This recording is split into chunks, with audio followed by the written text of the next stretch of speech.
Good evening and a warm welcome to Bharat Sanchar Manch. Thank you for tuning in. नमस्कार, भारत संचार मंच में आपका स्वागत है। अक्सर एक सवाल हमारे जहन में उठता है कि सिनेमा आखिर है क्या? क्या ये सिर्फ 3 घंटे का मनोरंजन है या फिर ये समाज का एक आईना भी है? आज हम इसी सवाल का जवाब ढूंढेंगे एक काल्पनिक फिल्म धुरंधर के विश्लेषण के जरिए। देखिए, ये सिर्फ एक फिल्म नहीं है, इसे एक सांस्कृतिक तूफान कहना ज्यादा सही होगा। एक ऐसी फिल्म जिसने न सिर्फ बॉक्स ऑफिस पर रिकॉर्ड तोड़े, बल्कि पूरे देश में एक जबरदस्त बहस को भी जन्म दे दिया। तो चलिए आज हम और आप मिलकर इस फिल्म की परत दर परत पड़ताल करते हैं और समझने की कोशिश करते हैं कि आखिर इसने इतना गहरा प्रभाव कैसे डाला। तो हमारा सफर कैसा रहेगा? सबसे पहले हम इसकी कामयाबी के आंकड़ों पर नजर डालेंगे। फिर हम इसकी कहानी की गहराइयों में उतरेंगे, समझेंगे कि दुश्मन कौन है। इसके बाद बात होगी उन सितारों की जिनके दम पर यह फिल्म चली। फिर हम फिल्म के उस संदेश को डीकोड करेंगे जो ये देना चाहती है। और आखिर में हम विश्लेषण करेंगे उस प्रतिक्रिया का, उस बहस का जो इस फिल्म ने छेड़ी। तो चलिए शुरू करते हैं पहले पड़ाव से, धुरंधर का परिचय।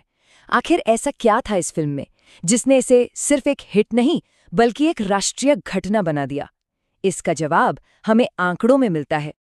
जरा इस नंबर पर गौर कीजिए, 180 करोड़ रुपए। और वो भी कब? रिलीज के सिर्फ 6 दिनों के अंदर, वो भी सिर्फ भारत में। सोच कर देखिए, ये सिर्फ एक आंकड़ा नहीं है, ये इस बात का जीता जागता सबूत है कि फिल्म ने सीधे दर्शकों की नब्ज को पकड़ लिया था। इसने न जाने कितनी बड़ी बड़ी फिल्मों को धूल चटा दी और बॉक्स ऑफिस पर अपनी कामयाबी का झंडा गाड़ दिया। तो सवाल उठता है कि ये तूफानी सफलता आई कहां से? जवाब छिपा है एक परफेक्ट फॉर्मूले में। एक तरफ हैं यूरी जैसी ब्लॉकबस्टर बना चुके निर्देशक आदित्य धर, जो इस जॉनर के आप कह सकते हैं मास्टर हैं, और दूसरी तरफ रणवीर सिंह, अक्षय खन्ना और संजय दत्त जैसे सितारों की फौज जो अपने किरदारों में सचमुच जान डाल देते हैं। ये सिर्फ एक कास्टिंग नहीं थी, ये तो एक ऐसा परफेक्ट स्टॉर्म था जिसे बॉक्स ऑफिस पर डिटोनेट होना ही था। तो ठीक है, पैसा लगा, बड़े सितारे आए, लेकिन किसी भी फिल्म की असली जान तो उसकी कहानी में होती है। तो आइए चलते हैं हमारे दूसरे सेक्शन की ओर, कहानी। और यकीन मानिए, ये सिर्फ एक और एक्शन फिल्म की कहानी नहीं है। ये कहानी है एक ऐसे राष्ट्र की जो एक ही वक्त पर अंदर और बाहर दोनों दुश्मनों से जूझ रहा है। फिल्म की कहानी ना बड़े ही दिलचस्प तरीके से 5 हिस्सों में आगे बढ़ती है।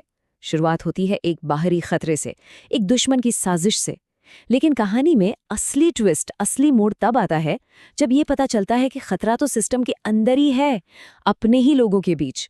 और यही वो पल है जो इस फिल्म को एक आम स्पाई थ्रिलर से कहीं ऊपर उठाकर एक राष्ट्र के आत्ममंथन की कहानी बना देता है। ये दो तरफा लड़ाई ही इसकी यूएसपी है। और अगर पूरी फिल्म की आत्मा को एक लाइन में समेटना हो तो वो इस डायलॉग में मिलती है, बॉर्डर पर गोली चलाने से पहले आस्तीन के सांपों को कुचलना जरूरी है। ये सिर्फ एक डायलॉग नहीं है, ये तो जैसे फिल्म का मैनिफेस्टो है, उसका घोषणा पत्र।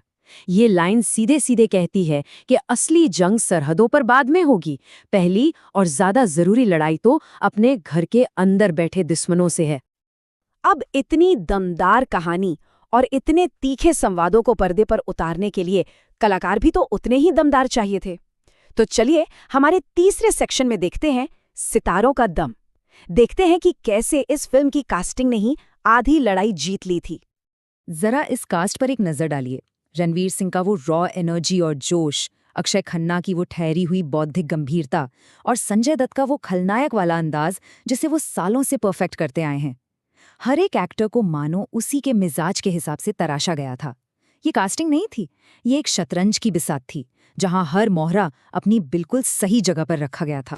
और इस फिल्म की सफलता के 2 सबसे बड़े स्तंभ थे ये 2 कलाकार। एक तरफ है रणवीर सिंह, जिनका एक्शन, जिनका गुस्सा, जिनका जुनून दर्शकों को सीट से हिलने नहीं देता। तो वहीं दूसरी तरफ है अक्षय खन्ना, जो बिना चीखे चिल्लाए सिर्फ अपनी आंखों से और अपनी खामोशी से वो माइंड गेम्स खेलते हैं जो कहानी को एक अलग ही लेवल पर ले जाता है। कह सकते हैं कि एक अगर फिल्म का शरीर था तो दूसरा उसका दिमाग, और इसी लाजवाब संतुलन ने फिल्म को यादगार बना दिया। लेकिन कहानी और अभिनय से भी कहीं ज्यादा इस फिल्म ने जो चीज बेची वो था एक विचार, एक बहुत ही शक्तिशाली संदेश। चलिए सेक्शन 4 में इसी संदेश की गहराई में उतरते हैं। वो संदेश जिसने इस फिल्म को सिर्फ मनोरंजन नहीं बल्कि एक आंदोलन बना दिया। फिल्म का हर एक फ्रेम, हर एक डायलॉग, हर एक सीन बस एक ही बात की गूंज पैदा करता है, राष्ट्र सर्वोपरि। इसका मतलब बिल्कुल साफ है कि देश के हित के आगे कुछ भी मायने नहीं रखता, ना कोई व्यक्तिगत भावनाएं, ना कोई पुराने नियम और ना ही कोई और विचारधारा। और यही वो सोच है जो फिल्म की आत्मा है, उसका मूल तत्व। और राष्ट्र सर्वोपरि की ये विचारधारा दर्शकों के लिए इन संदेशों में तब्दील हो जाती है। फिल्म कहती है कि दुश्मन सिर्फ सीमा पर तोप लेकर नहीं बैठा है, वो आपके समाज में, आपके बीच भी हो सकता है।